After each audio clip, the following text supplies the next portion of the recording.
Dysregulation is when students have a difficult time managing their behaviors and emotions.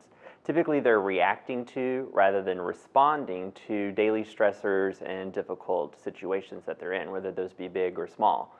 That can be caused by fear, anxiety, frustration, sadness, or even anger. When students dysregulate, it shows in either small, very low-level ways, like they're crying, they can become withdrawn, even refusal to talk and make eye contact.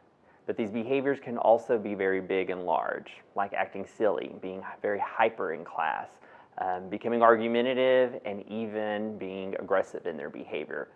These are the behaviors that really disrupt not only their learning, but the learning environment, which is why it's important that we teach kids how to self-regulate. And the first step in that is for them to understand how their brains are working.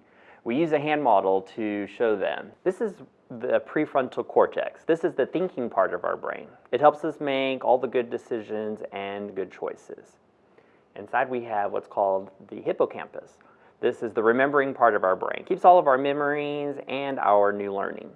Then we have the amygdala, which is the feeling part of our brain.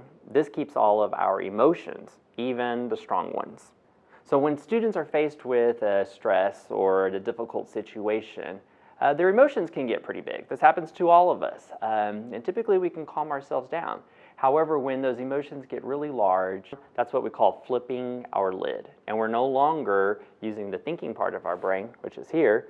We're functioning off of pure emotion. And this is where we are reacting rather than responding.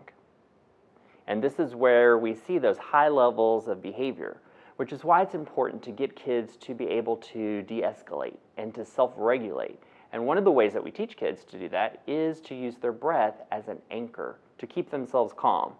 When we become angry, our breathing becomes very short and very quick, which is why when we have kids focus on their breath and being very mindful, we can get them to begin to calm their brains and get back into that rational thinking part.